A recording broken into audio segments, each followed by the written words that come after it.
और पेंटिंग के में विश्वविख्यात बिहार का एक ऐसा जिला जहाँ के लोगों की आवाज़ शहद की तरह मीठी होती है, जो जिला मखान के उत्पादन में अव्वल है, जहाँ पर मैथिल कोकिल विद्यापति का जन्म हुआ था।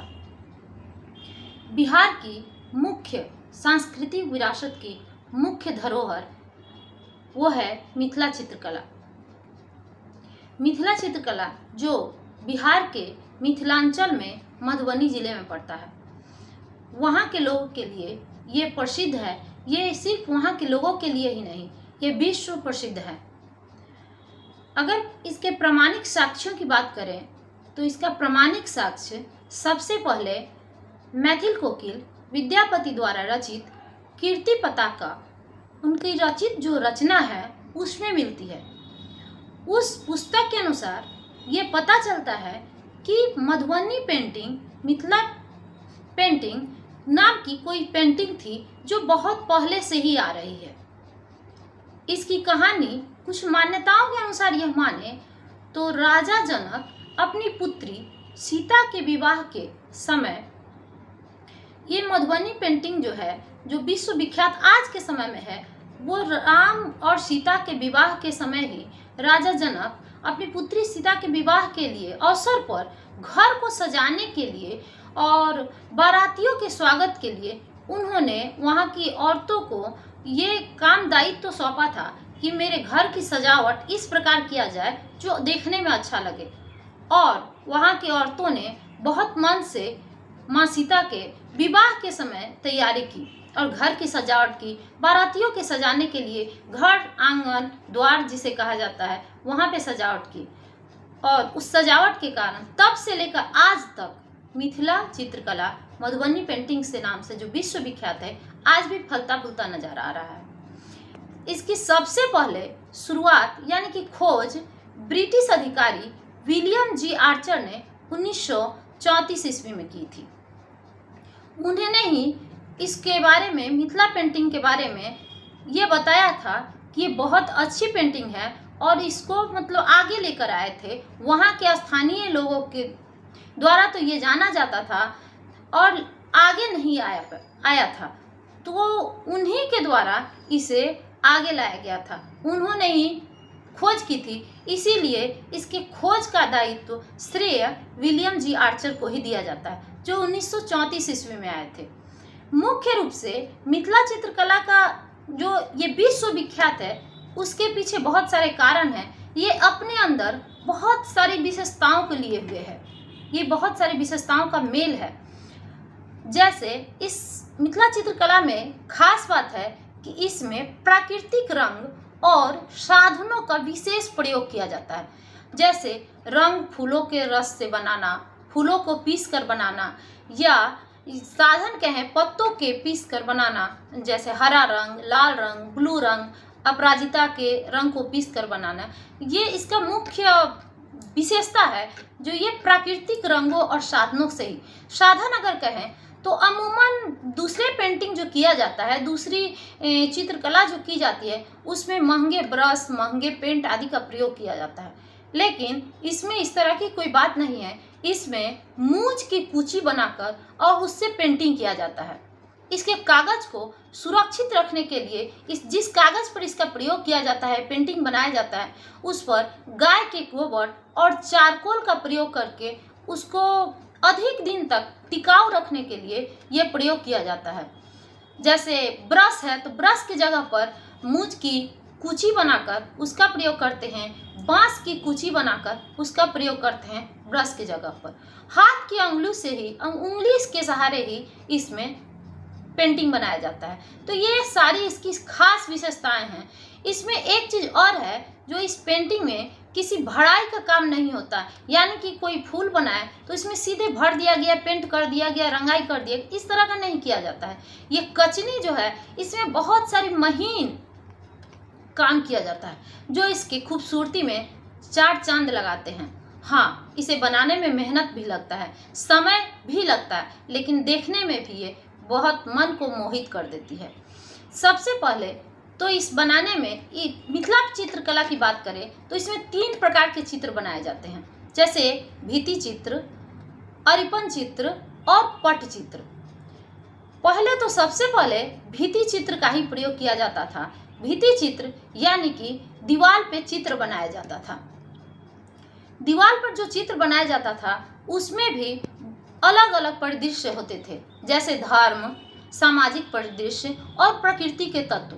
वो 3 प्रकार के होते हैं। जैसे धर्म में माँ काली, दुर्गा माँ, गणेश, राधा कृष्ण, गौरी शंकर, भगवान, देवी देवताओं की फोटो बनाई जाती है, चित्र बनाए जाते हैं, तो ये धर्म के अंतर्गत आता है। इन सामाजिक परिदृश्य बच्चों के खेलने से लेकर बाजार, हाट बाजार की सामान वस्तुओं के लेकर और शाही परिवार, राजघराने की वस्तु, ये सारी जो प्रकृति के से जुड़ी हुई जो रहती है, राजा के यहाँ शाही चीज, उसको जो उभारा जाता है वो हो गई सामाजिक परिदृश्य। और अब आते हैं प्रकृति के तत्व, यानी वृत्त से चित्र निकालना। वृत्त से सूर्य, चंद्रमा, तारा, ये जो चित्र बनाया जाता है ये प्रकृति के तत्व हैं।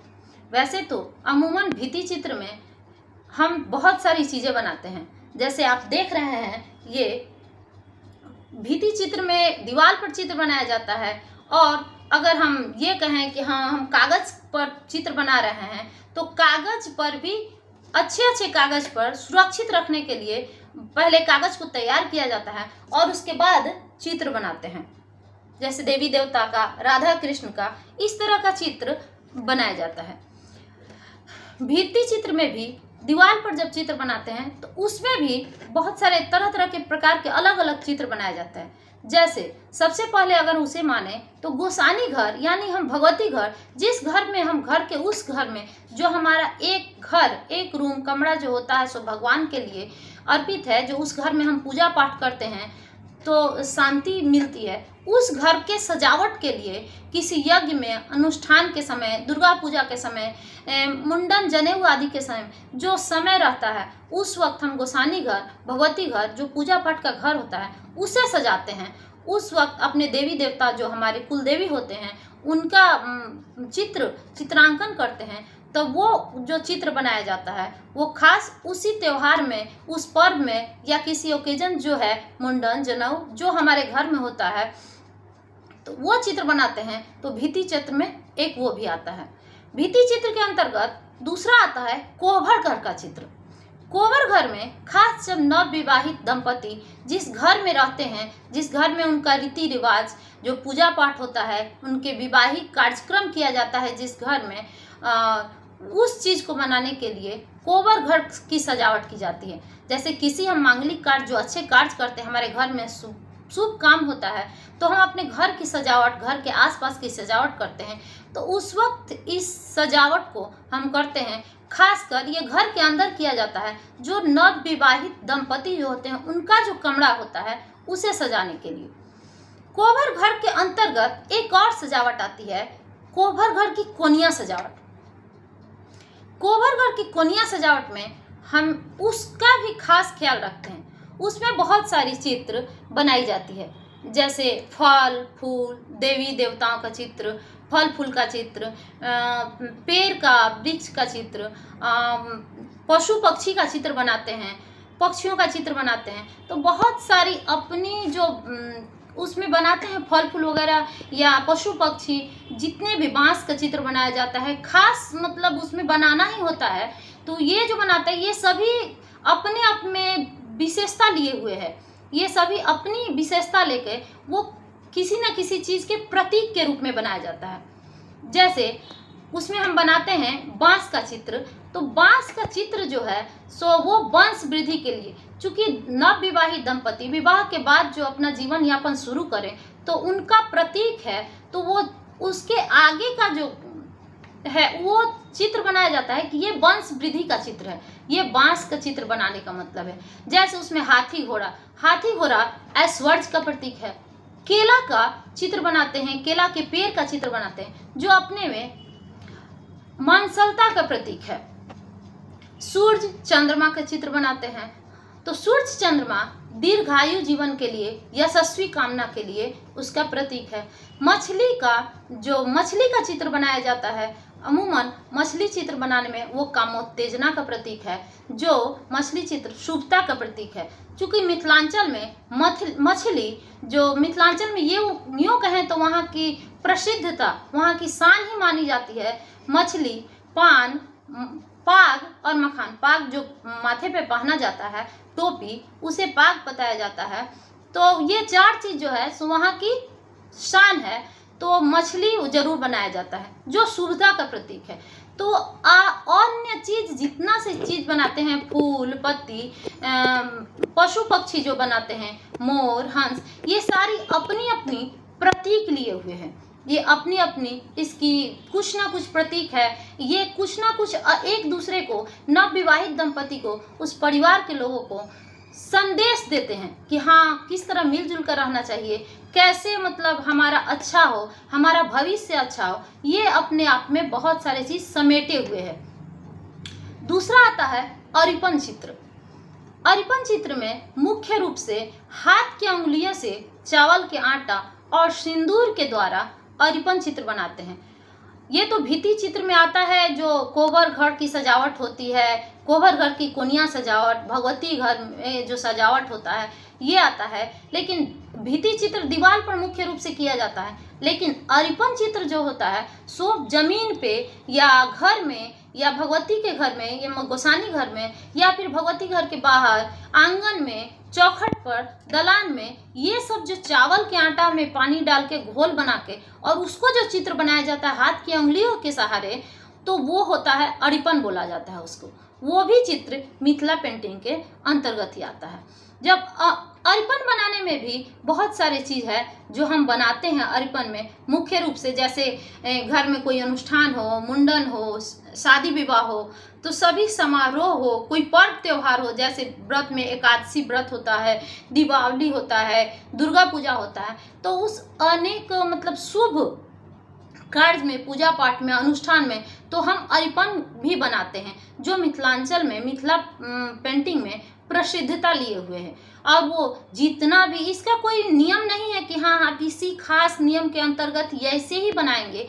आप जितना भी मतलब अपना क्यूरियोसिटी दिखा सकते हैं, उसको रचना रच सकते हैं, वो आप बना सकते हैं। ये बहुत अच्छा मतलब वहाँ की प्रधानता लिए हुए है कि हर कर्म त्योहार में, पूजा पाठ में ये बनाना ही अच्छी बात है। जैसे एकादशी होती है, जो कार्तिक महीने की देवोत्थान एकादशी होती है, उसमें खासकर वहाँ पे अष्टदल हर आंगन में, हर घर में, हर घर के आंगन में अवश्य ही बनाया जाता है। जो दीपावली होती है उसके रात में, जो बाहर में दूसरे जगह रंगोली बनाया जाता है, वहाँ पे अरिपन देना मस्ट ही, अनिवार्य ही है। सभी के घर आंगन में अरिपन जरूर दिया जाता है। तीसरा है जो है पट चित्र।